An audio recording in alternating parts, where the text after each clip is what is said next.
All right. Thank you. And again, good morning. We're going to do some adhesives today.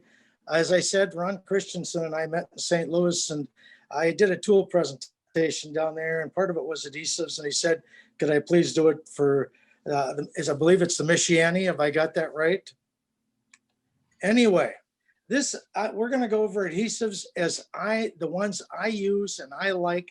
Obviously, there are going to be many more out there that you gentlemen will find and have like better than these. But first of all, we'll start with the basic that sits on my desk. I use all the time.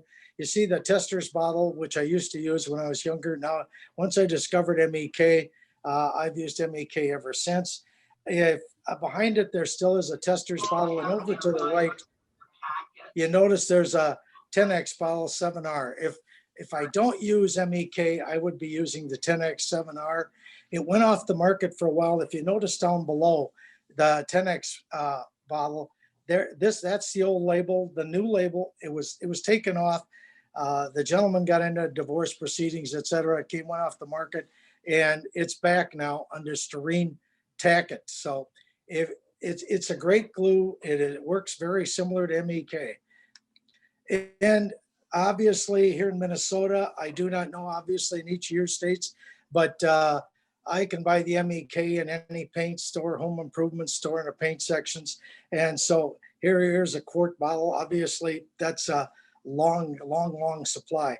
And as I said, I originally got onto MEK when I many years ago read a little pamphlet, Styrene Fabrication by L. Armitage, which was put out by Neutron Corporation. And that's where I originally discovered it and been using it kind of ever since. Obviously, if you're going to use MEK or any liquid adhesive, whether it be testers or the MEK or the 10X, etc., I encourage you to have some type of ventilation, especially as we get older. A little fan, in my case, I turn it on when I'm applying MEK for a longer period of time. First, obviously, the MEK for use, the plastic kits are the number one thing that many of us put together. If we're, of course, ready to run has influenced us a lot. But eventually, you get it put together with the liquid glues. And I included the model itself, the finished model when you get done. Also, of course, we use the liquid cements for buildings, as you see here, the plastic, because they are plastic. And here's the finished building eventually that you end up with. Now there's for attaching rivets and using thin styrene, I build parts out of 5,000 styrene quite a bit, especially for model freight cars. I used to use the tester's liquid. Now, just recently, Tamiya, or if I'm pronouncing that correctly, has brought out the thin and the strong. I have not really used them a lot, but I will try them, especially for the rivets. And the reason I use still the testers, or I'll be using one of these products, is that the MEK is still sometimes too strong. And once you put the rivet on, it will actually melt it. Here, if we look at another corner of my workbench, you got the CAs. My favorite CA is the Zap thin, and I use the Loctites. And in the back, you see the Formula 560, and there's a little bit of white glue standing in the back. The Zap thin here, as I said, I store it, as you see, in a plastic pill bottle with dryers. The reason being is that if you don't, many CAs will obviously end up hardening on you in the bottle. Due to humidity. Here in Minnesota, if I store it in that plastic bottle with a few dryers that come in anything we buy mostly nowadays, I can use it down to the last drop. However, it ages. And this is the beauty. Now the Loctite, which I use quite a bit, and there's the gel. And the reason for the various CAs, or as you see, the fancy name, which I can hardly pronounce, cyanocrylate, they have different viscosities.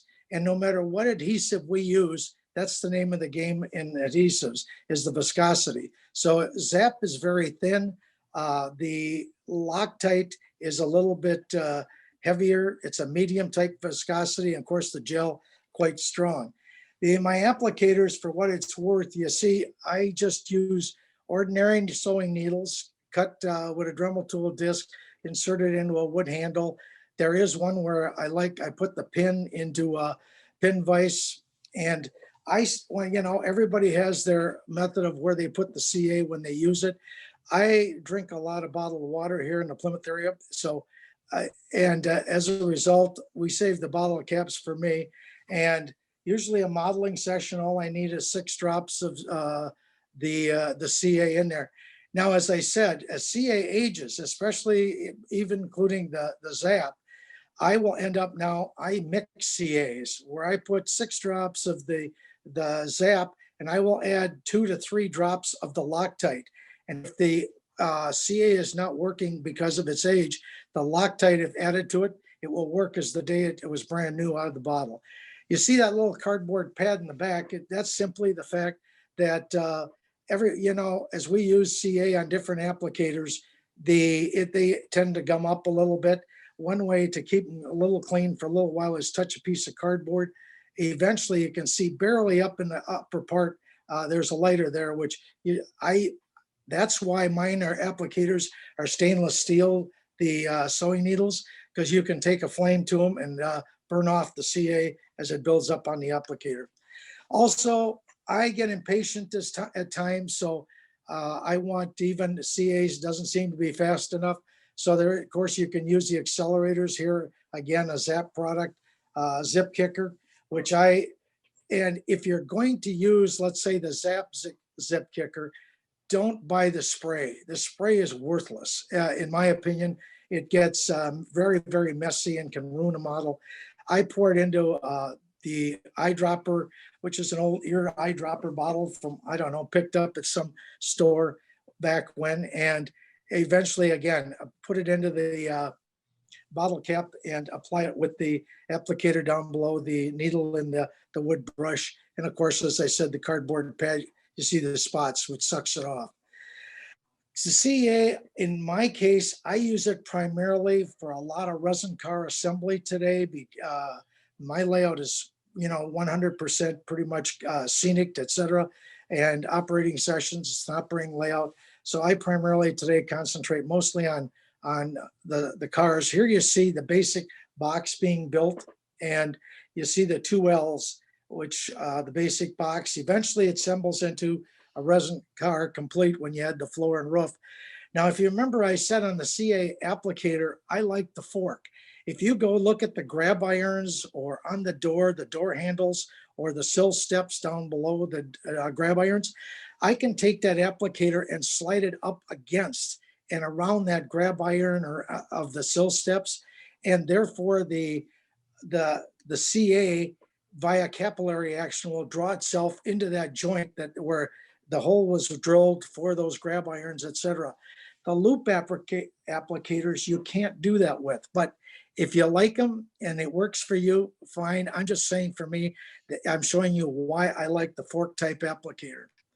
Here we not only do I use obviously CAs for the car types, but I also use it for resin vehicles.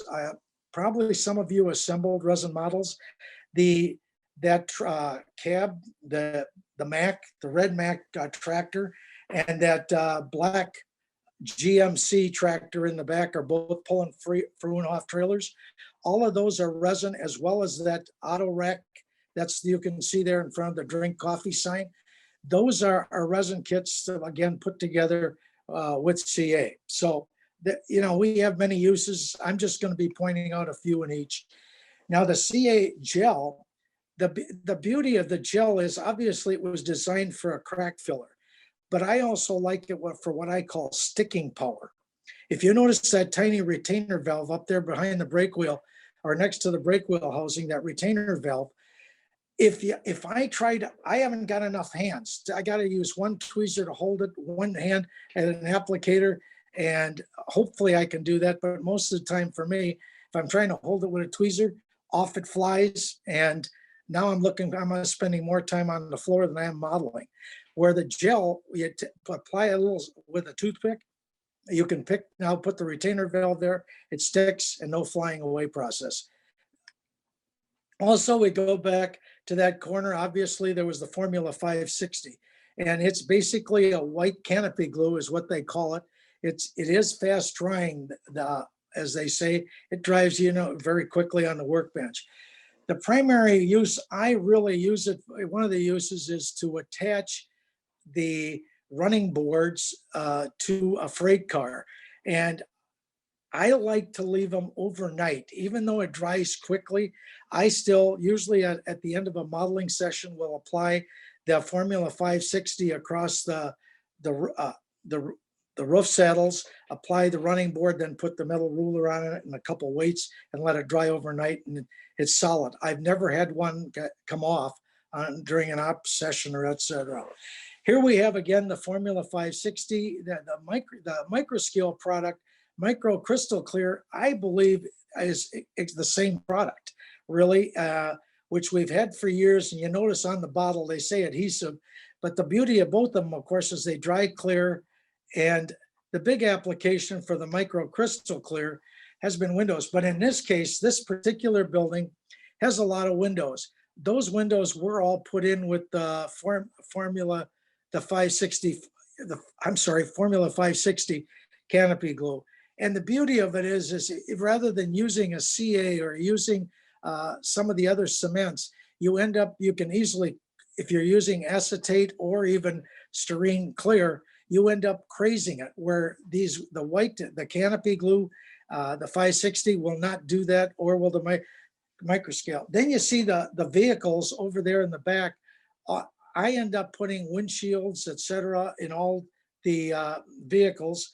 A better picture of it is right here, where you see the vehicles. Again, this is a couple resin in there. There's a plastic in there, but you notice that the windows have been put in with the toothpick swirled to create the windshields, etc. Now you notice the vehicles do have license plates. I model springtime in 1955, so many of the cars still have 54 plates. Went on the internet and print the license plates. I've got them printed. And those are applied with the Formula 560. So it works very well, and the plates stay on the vehicle. Here we move on. We got the white glues or the yellow glues. You got, obviously, I'm an Elmer's fan, so you'll see a lot of Elmer's in this presentation because it's available at the local, let's say, wherever I go. And then you got the yellow glues. My favorite is the Tight Bond product. I was a woodworker at times, and I started using it. So I use it for almost all of my wood construction. Here is in the Twin Cities Division, Thousand Lakes region of the NMRA, we have one gentleman who, he spent a few dollars and he bought himself a laser cutter.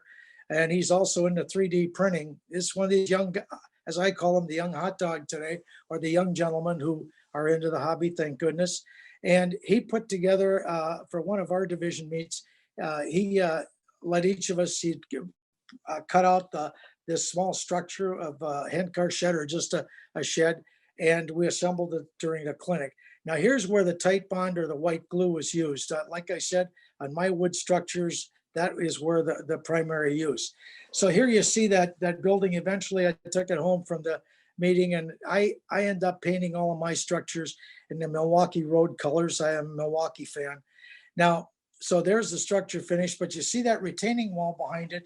That is 750 matchsticks, believe it or not. And it's on a fairly quarter-inch balsa base, but each of the matchsticks where the heads were cut off. By the way, my spouse got tired of working on some of her sewing projects. So she said, well, I can do that. So she cut all the heads off the matchsticks watching TV. Obviously, white glue was used, or the yellow glue, to glue each of the matchsticks into position. Also, the trees behind the structure, those are, I use many times. Here, what you're seeing is sagebrush out of Colorado. I have a friend who lives there, shipped me a box of it. But, and then the Scenic Express tree material, using white glue, various branches are then all glued on. It's a tedious process to make a tree, but it is very effective for larger trees and certain scenes. And obviously, some form of white glue was used here to attach all the scenic materials at the base. Obviously, also here on various structures, here's Stratmore, just quickly, you see the tight bond or the white glue is used to attach the wood for for the roof and the floor structure of that building.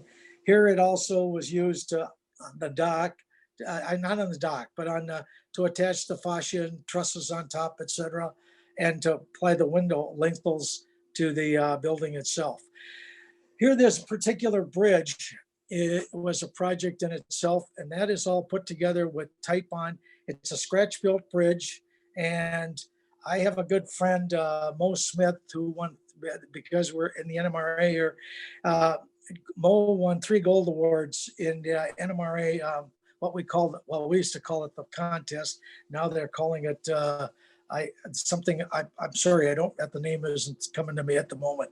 But anyway, the bridge, every time I scratch built a structure or a bridge like, so to say this one, which is the prototype is on Highway 55 here in Twin Cities area, he would give me static about, well, yeah, you scratch built it, but you still use commercial lumber. Why, if you should be cutting the lumber yourself. So believe it or not, I cut every one of these pieces on my table saw to build this bridge. And yet I will tell you, it's the first and last project because I had more sawdust than I ever had bridge. And obviously, again, I use tight bond. The dock down below where the tractors are sitting on, same thing, assembled with tight bond glue. We move on. Then you got the wood kits, which many people are not assembling them today, but I, being a gray head, I still work them, and I've had guys bring them to me, and especially upholstery type cars. Nobody wants to build them. This is an old Embroid 5000 kit, and so on a car like this, being a wood car, I will still use either, like I say, the embroidered, not the embroid, but the tight bond or the white glue to put it together. We open up the drawer on my workbench and we start to get into, there's an old embroid tube up there, which some of you may remember. And next to it, obviously for all the glues you see in here, we use the toothpick as an applicator. We got the Tester's tube cement, and we have the barge cement, which is, you see the glue, the barge cement, and you see the Pliabond. Again, the various, we get into viscosity types here. Now there's the old embroid, and that had a medium type viscosity. It went away quickly, but I keep these just for nostalgia's sake in the drawer. The one is unopened, and I actually used to use that embroid quite a bit way back when. This building was built between 74 and 77, early 70s. This is a card structure or a Stratmore structure. It was an experiment for me to do board by board construction. And so this is completely, the interior is done with the embroid cement, all the bracing, etc. It sits on the railroad. It has held up since the early 70s. The boards were cut from manila file folder and attached with, believe it or not, the embroid cement, which if you look towards the back section of the building, you can see it's stained in various areas. So it kind of, the embroid glue, when it leaked out a little bit on me, ended up acting as weathering to the structure itself. Now the roof, it's an adhesive that we a lot of times don't think of. That is tissue paper put down with paint. Now paint can be an adhesive, and so this is one structure where I used tissue paper I used to use for tar paper roofs. And like I say, it's just open a bottle of paint, hold the tissue in place, and paint it right on. So your paint acts an adhesive, and here's what a tar paper roof effect you get when you're using tissue paper. Also, now we go to the tube cements, as we call them, the testers, or you also see there they came out with a non-toxic for the younger generation at the time, they thought, and us seniors who they felt were getting our highs out of the other. I have tried it, experimented with it. I do not care for it. This is the first and last tube I ever bought. I leave it in the drawer just for, again, nostalgia's sake. The key to remember about, even though we call it, and testers called it a cement, it really isn't. It's another, it's just a solvent, and it's just in a viscosous form, a very heavy viscosous form. Now, I use that type, and if you notice that dock in front of this building is plastic. Now the wood to attach it, I use the tester's tube cement. And I still believe, and I've read many articles, whatever reason, that wood and plastic, the best bond I can get out of any product is still the old tester's tube cement. And I hear from guys, oh yeah, but it's stringy. Well, if you use it quickly, the stringy doesn't occur. Here are Slater's letters, which I use for some of the signs and things on buildings. They were originally in Germany, but I just checked the internet before this presentation a couple days ago, and they still are available out there from various American suppliers. Now, to apply the letters, I needed a sign for this building called Food Producers, which was on the new edition of the railroad. Yes, that sign up there to make the sign is 10,000 sterene, and the letters, if you just lay them there while you're trying to lay it out, and I breathe, they blow away. So the tube cement is a quick way of just touching them a little bit, attaching them. You don't want to fully attach them because then we'll attach them once the tube cement, you got all the letters in place, I come back with the MEK. Now we don't attach it to the building with anything liquid. We'll touch on how to attach it a little bit later. We move on from the white, these glues, and we move on to the contact cements. And again, it's all about viscosity. We've all probably used, you have Walter's glue, goo, and that's a very heavy type contact cement. The barge cement, which was introduced to, if you remember, any of you used to read I'm sure you've read The Craftsman, but Ted Collada did an Essential Freight Car series, and he introduced the world to kind of the barge cement. Those of you unfamiliar with it, yeah, I pick it up at the local shoe store because, as you notice, if you look at the lines of uses, the second line, it's leather. And in the shoe industry, they used it a lot for soles and things like that, the contact. The third one there, and this viscosity on the barge cement it's pretty liquid, quite liquid. The Pliabond, if you've used it, it also is close to the consistency of the barge cement. Sometimes has a greater viscosity. Now, if you look up at the top of that Pliabond tube, and you notice about the second line in there, third, it has MEK in it, which is what I use. Remember what I'm using for my liquid glues. Most of these can be, and the reason they have the MEK in there is that's what they use to gain their viscosity of their cement. So you can use it with goo. If you only wanted to use, let's say, one contact cement, it'd be goo, the Walters. You could use MEK, thin that goo down to whatever viscosity you want. I don't want to play with the mixing, so I just keep the various on hand. Primarily the goo, which is very heavy. If you see the metal weights on this resin freight car, I use that, for example, these are electrical punch outs from electrical boxes.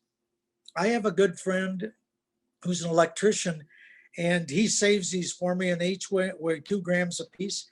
So they're really nice for weights in freight cars. Obviously, there are many weights you can use, but I use goo to glue them together.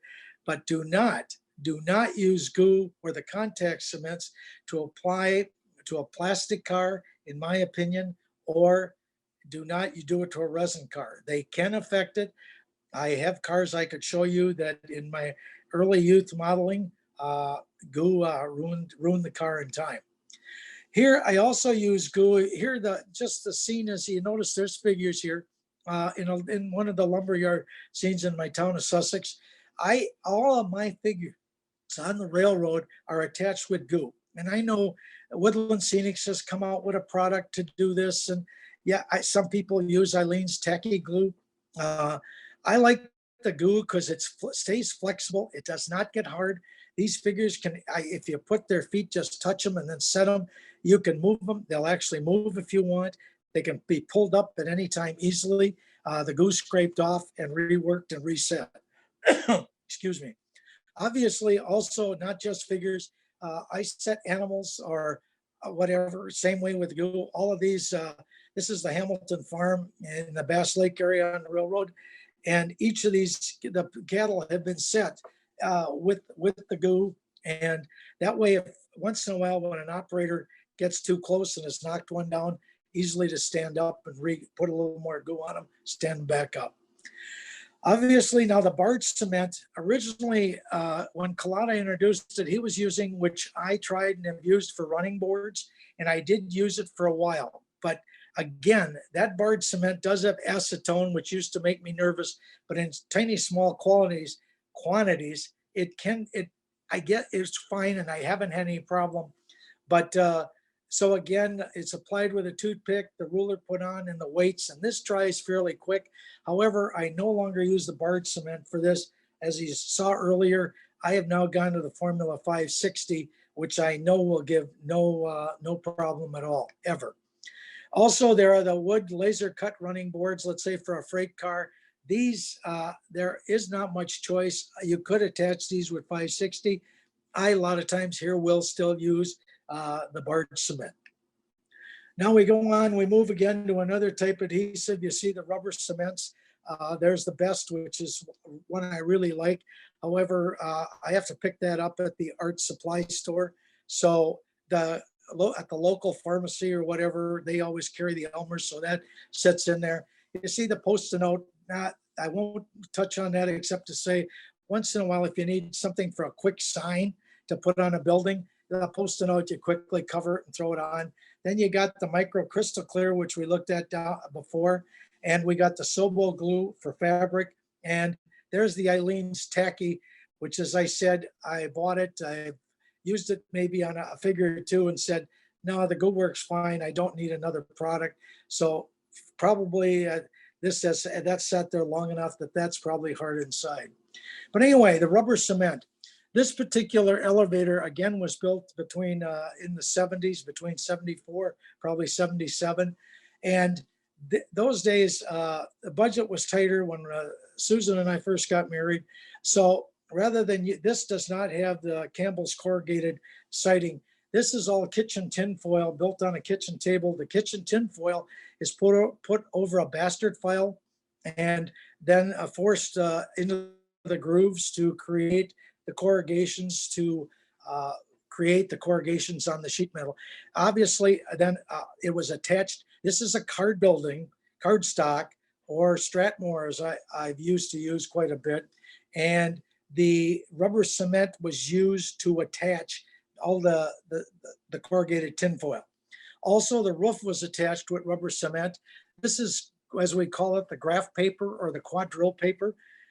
Tedious as can be, because each of those slots that you see in that roof were cut manually with the scissors and attached row by row with rubber cement. So now we move away from that elevator and you come over here to the building on the left-hand corner. And that again is a card-based structure to which were laminated the brick, the stone type material, and wood. But the roof is cardboard. As I say, the rest of the structure is too, but the roof to laminate sandpaper was done with rubber cement onto the card. The back building, we'll touch on that type of attachment. That's sandpaper, but attached with another adhesive method. Also, the little shacks you all see here around that you see right at the front above the Northwestern sign, the warming shack for colder weather, us that are in this cold weather area, for the brakemen that when they need to get out. These roofs, again, all have been done just by taking paint and a paintbrush and but in this case, on that shack, which has, as I noticed, the fingerprints due to a little bit of dust that must collected when I took the photo, I didn't see it. But here, instead of using tissue paper, as I pointed out earlier, here we used, I really now like lens cleaning tissue, which is for lens cleaning. You pick it up at the camera stores, and it is thinner than our regular tissue paper. And again, paints on beautifully, and in my opinion, presents a really nice roof with that type. Again, here, the rubber cement was used. That is paper brick, which was colored with Prismacolor pencils, but the paper brick was attached to the sub cardboard, which is again the Stratmore with rubber cement. Here, after I'd used Stratmore few years, obviously moved on to foam core. That's the structure you see here. That has a foam core. Walls are all foam core as well as the roof nowadays. However, again, a scratch-built structure based on a prototype uh, here in the St. Paul area. But onto the foam core, everything is laminated again via the rubber cement. You can see the brick behind the gentleman standing on the concrete platform. That's just scribed cardboard, and you can see the individual boards cut from white cardboard, like shirt cardboard, let's say, that when we used to have it in shirts, but nowadays just white cardboard and cut into boards and glued on individually. So just another use with foam core. Another type of here, oh, I'm sorry. I apologize. Let me go back, please. I apologize. We mentioned here, what I wanted to point out here, and I started to look at the rubber cement. You see the blue arrow. I really wanted to mention here the Sobol glue. Originally, when I was doing some scenery, and that, which is here, if you go across the bridge and get over behind, you see the rough type weeding process back there, and that is fake fur. And originally, I thought I was going to need fabric glue for that to attach that fake fur. Again, we have the model railroad. Many people enjoy the sewing and the quilting, and as a result, when you go to some of those stores, it's incredible the amount of fabric that they have. And fake furs come in various colors. And in the fabric store, you see the light green on the right, the green on the left, the darker. Now, as I started with the fabric glue, and I didn't think much of it. I just ended up putting down white glue, Elmer's white glue. What you do is then take the fabric, you just turn it with the backing facing you. So it seems terrible that you're sticking this fur into the white glue. That's what you do to get this effect. Then you have to go back with a single edge razor blade, which is an extremely tedious process, and you cut the backing off. And once the backing is cut off, you have the fur into the white glue. Now, this process was effective and I used it, but now we have static grass. So many of you probably will not want to ever experiment with the fake fur, but if you do, this is the process that you use the white glue, or you could use a fabric glue to attach it. Here, I'm back to the white glue because now you see there is a couple of fresh bottles over on the right side, but for most of, you see the bottle there in the dead center is only a filled white glue, 25 to 30%, or let's say a third of the bottle. The rest is filled with tap water and a little bit of liquid detergent. We now have here an adhesive I'm going to just call thinned glue. And then the spray bottle is just, again, water with liquid detergent for capillary action when sometimes we apply that glue. You see all the bottles in the background.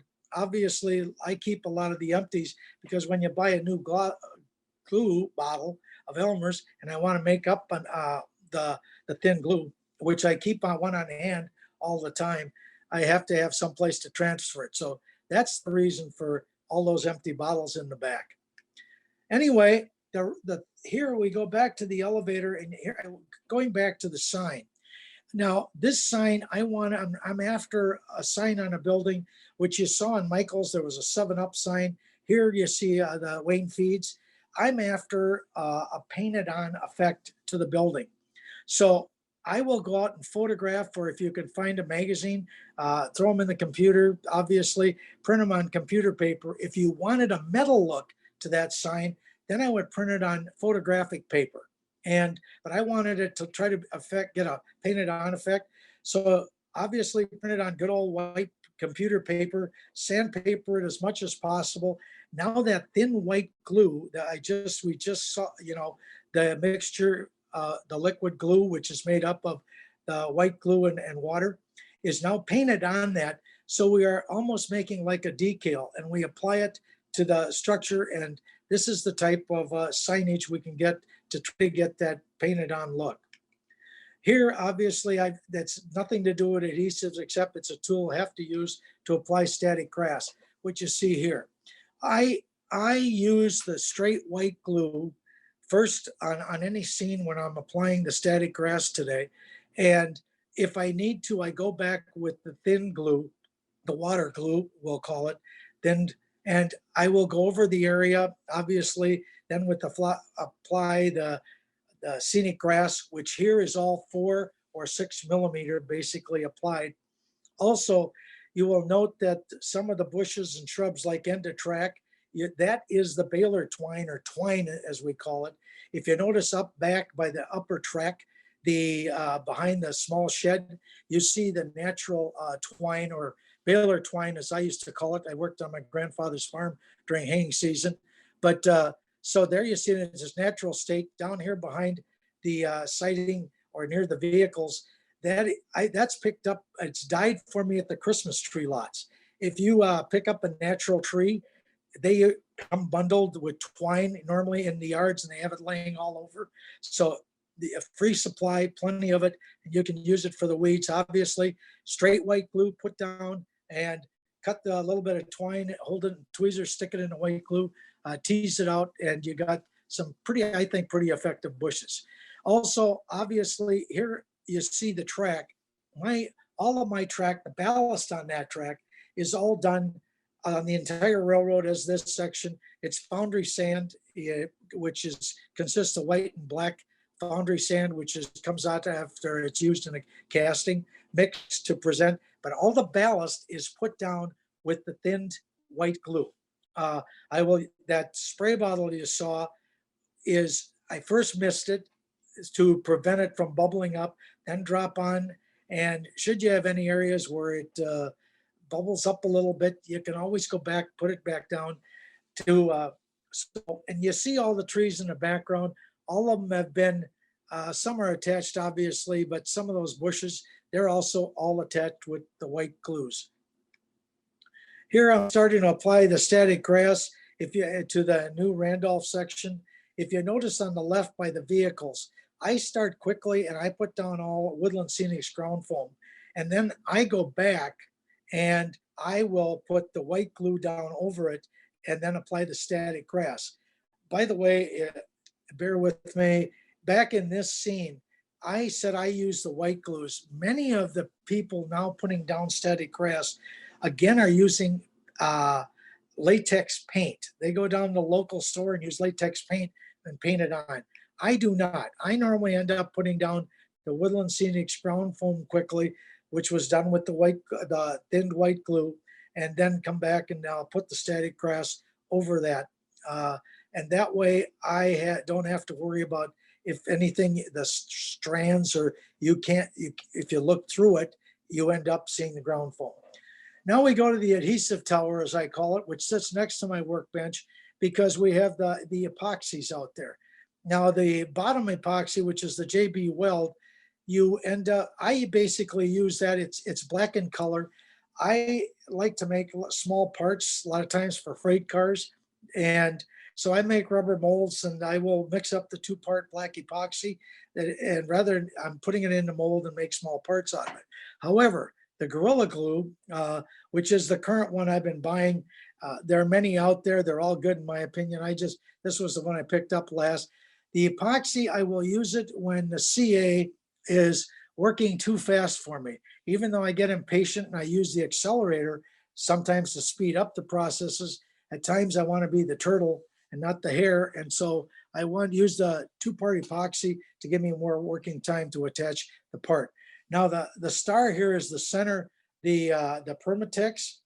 The Permatex, as you can see, is a clear adhesive type that it's used as a sealant and primarily used in the automotive industry. And by the way, if you choose to buy the product, I buy mine at Walmart, and it is not among the glues section. It is in the automotive section, and it is there because this product came onto the market primarily used in the automotive industry to create gaskets for, as you can see, it seals, insulate, weather resistant, etc. So, but the purpose for me is that, remember on freight cars, I said I would not recommend and do not recommend attaching your weights with the contact cements. Here's where the silicone works really great.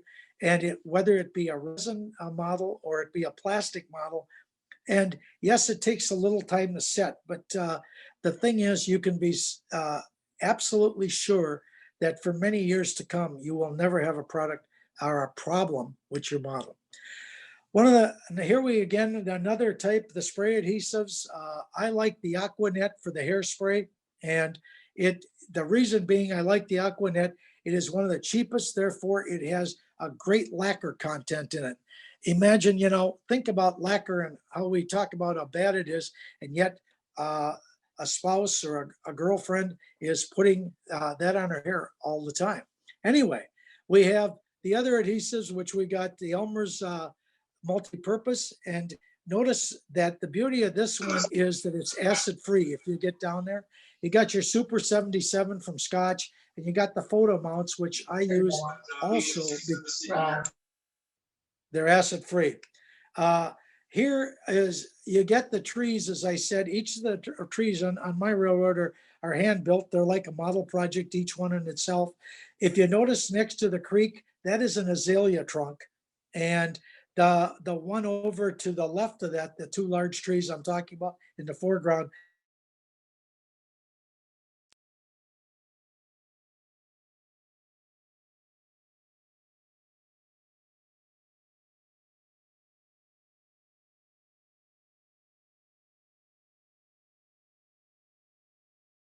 Lester, we've lost your audio. Can you hear us?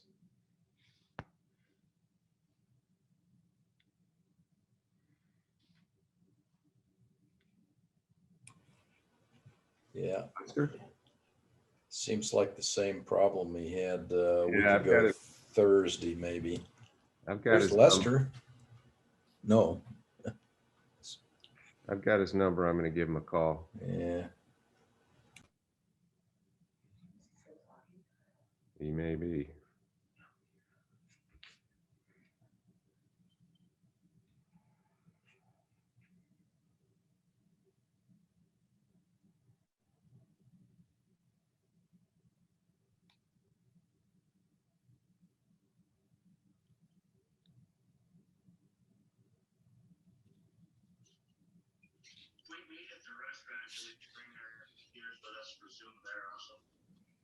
No, what we do, I can't show you because I can't get my camera to work, but what we have is I brought in my big screen from home, and then I brought in a data projector and my laptop and a sound system. So we're looking at you at a screen that's what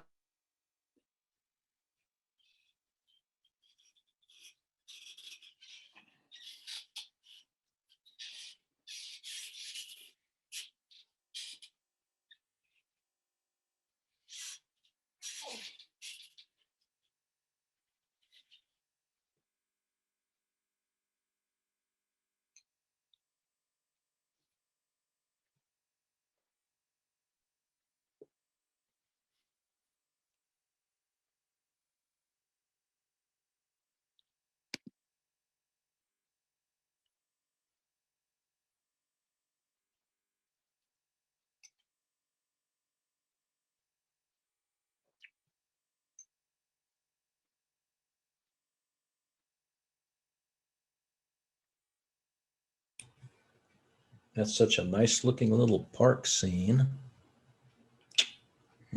Yes, it is very nice. And so I just left Lester a message, and hopefully we had this problem a week and a half ago on a Thursday night where all of a sudden he got cut off, and he didn't he didn't know he was cut off for 15 minutes or so.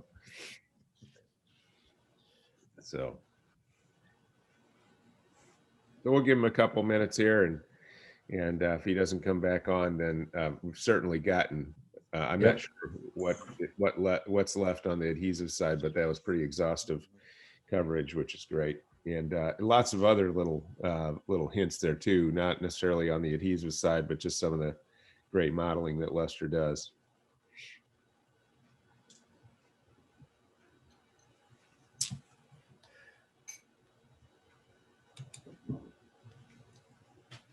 one thing is you don't realize how many different adhesives is out there and all Yeah. their uses, really. Yeah.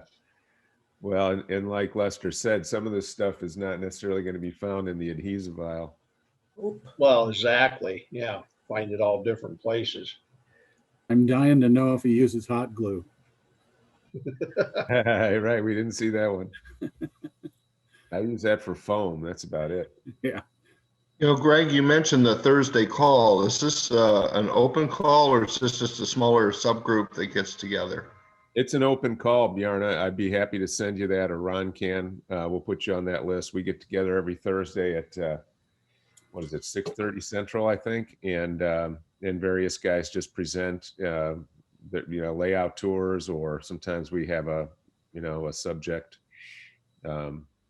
But I see Lester dropped off. That's probably a good sign, because now he knows he's off and he may come back if he's got internet.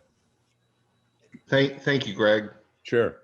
Yeah, that's a different group, not a subgroup. It's it includes a lot of the people you see here, but there's more beyond that. Yeah, it's a real talented group, and we learn a lot on there. They're also all on YouTube, so that you could go back and look at the ones that we've already did. Oh, that's cool. I'll send you the link. Thank you. Hey, Ron. Yes, Hey, those things I got from Pico in the mail. I got to get down to see you. Well, I just put them in an envelope today and stuck them in the mailbox. Oh, well, I've got something for you too. So I thought last week I was going to get there, and the weather just is not good. Yeah, it's pretty crappy. Ah, But anyway, hopefully I put enough postage on it. I was out shoveling snow, is why I was a little late today. Dan, what did you get from Pico? The something for the Springs. turnouts? The springs for the turnouts. Ah, okay. Yeah, because I asked them about that at the last show, and they took my name and address, but they never sent me the spring. So I guess I need to. I'll send you an email, Chuck, of the guy that I communicated with. Actually, I saved your emails. Okay. Yeah, so I'll go ahead and ask them again, because I have about a dozen springs on the Pico Code 55 N scale that have corroded. I need to fix those. Well, I was surprised it got here like in 5 days. Oh, great. Okay. I'm glad you brought it up, because I was curious as to how that worked. So I'm pretty sure I saved all the emails with the addresses and contact names. So I'll let them know.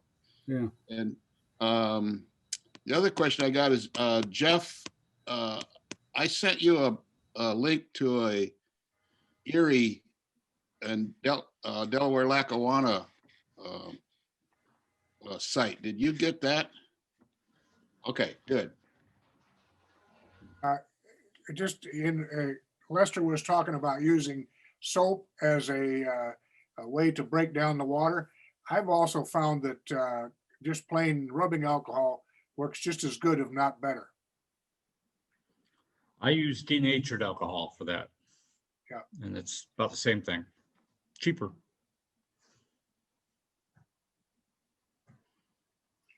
If you do those things, for instance, if you put on ballast and you don't use that, I'll call it wet water, the next thing you have is little bubbles of ballast coming up.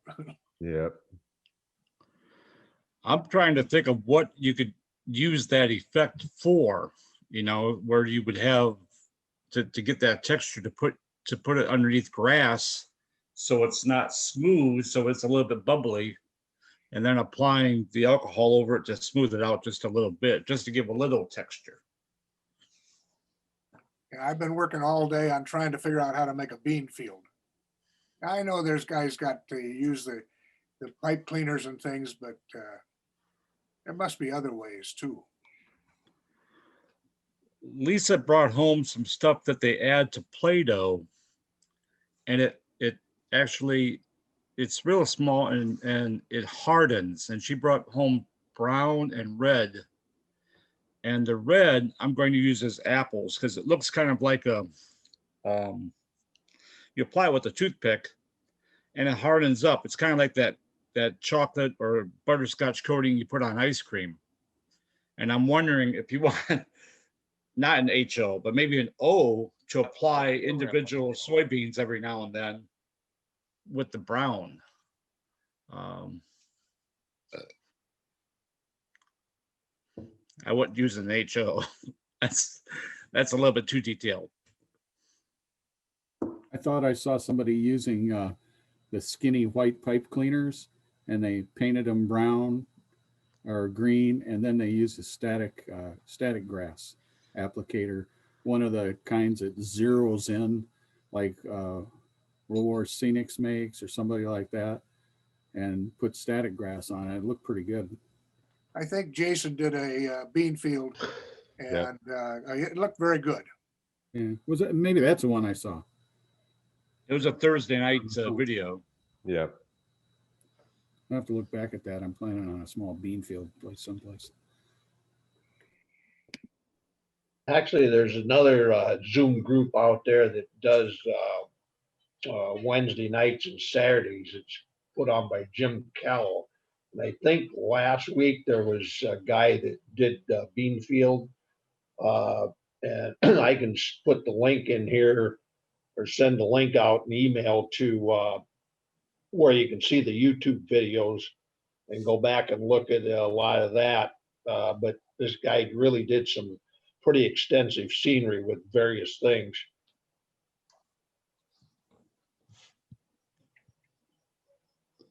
You know, from my old hobby of radio patrol airplanes, I would teach people, and sometimes a beginner would lose a plane out in that bean field. Don't be afraid of making the bean field very, very dense and thick, because I've walked through those things, and the plane could be a 6-foot wingspan plane. It'll be 4 feet away from you, and you don't see it. So don't necessarily make it in rows so much, but really thicken it up. Lester's back. I had to re-sign in. My apologies, gentlemen. No problem. Any questions? Anybody got any questions on the adhesives I use or methods? Plexiglass. A plexiglass? Yeah. I basically, all of my plexiglass, I really haven't used much adhesive. There is one made for it. I have plexiglass on various parts of the railroad, but I have basically, my use for it is as shields, to protect an edge of the railroad, or maybe, so mine are primarily all set in slots or held, with the wood type rather than an adhesive. Yeah, I need Go to ahead. make I'm a sorry. display case. I'm sorry. I'm going to make a display case, and I was figuring out trying to figure out what do you use to glue the pieces together. Well, I would, at the home improvement store, I know they make a specific adhesive for the acrylic. Okay. I used to also do tropical fish for what it's worth. And in that area, we would primarily use some of the silicones. Yeah, that's And what I was going to say. Those aquarium silicone will work. Okay. And Chuck, on mine, he started to talk about the RTVs and where you can get it.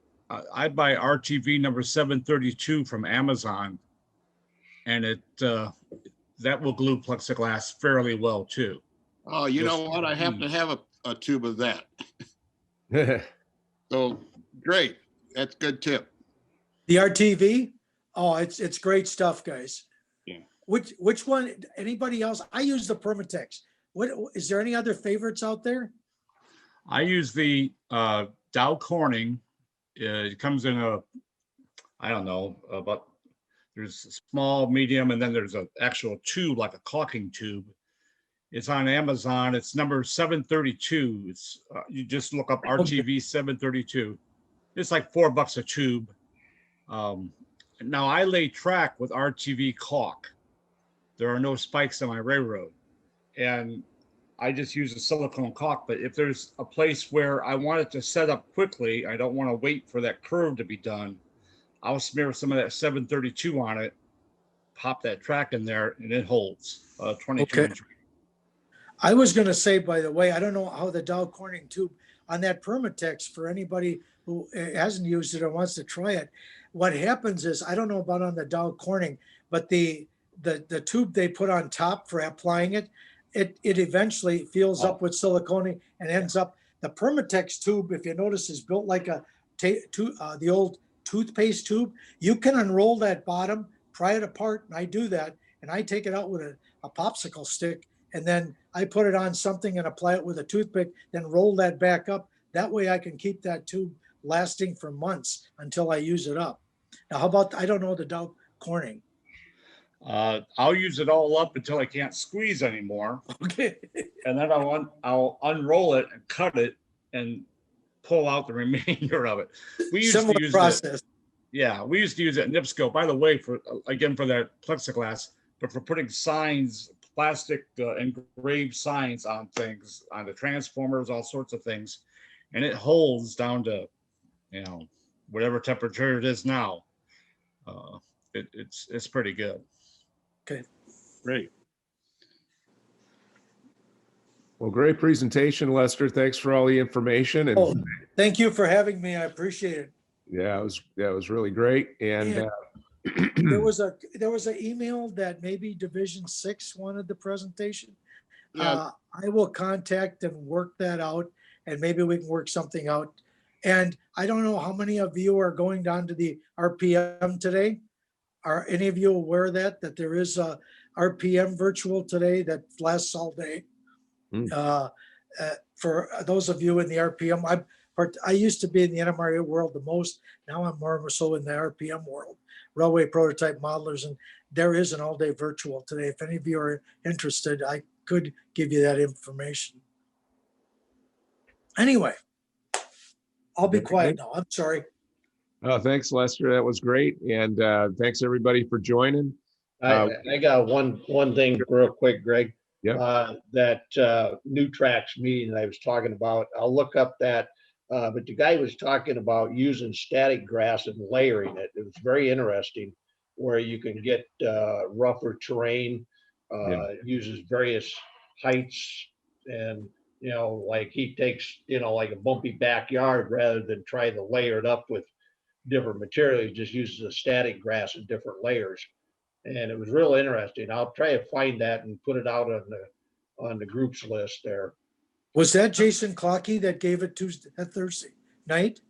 No, this is on a group called New Tracks. They do a Zoom every Wednesday and Saturday, and he features a lot of different people on there, and they have a lot of good techniques, but kind of interesting Zooms.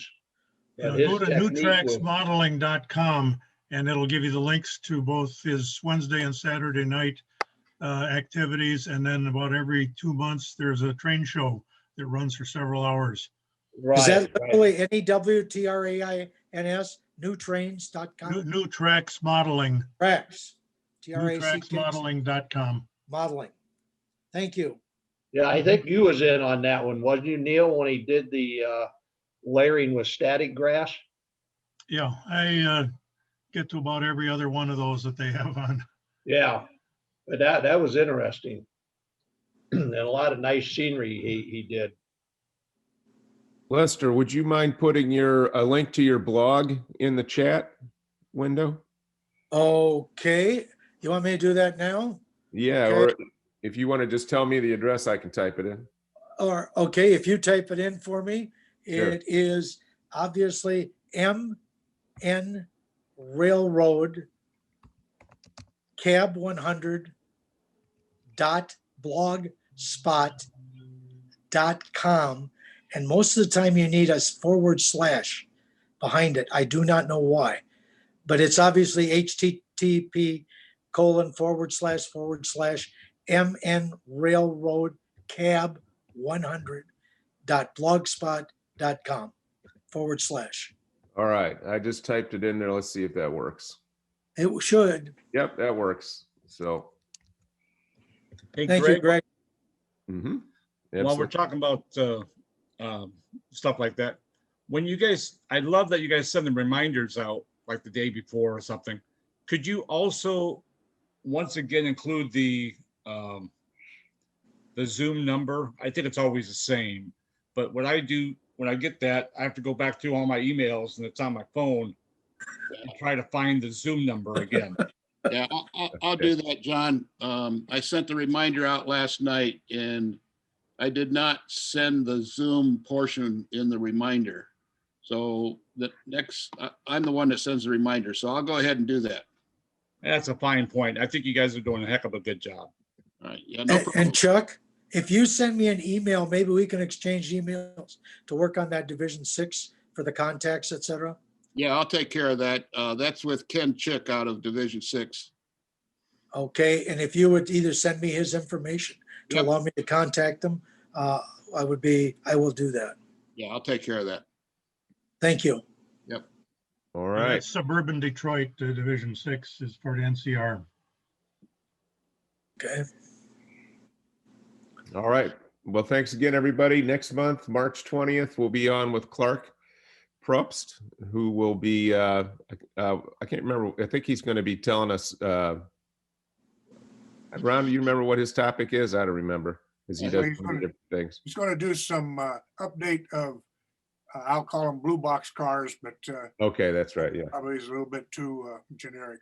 right. So what he does to take a fairly generic model and make it customize it so that it's prototypical. But anyway, we'll look forward to that. Thanks everybody for joining, and we'll see you next month or see you on a Thursday.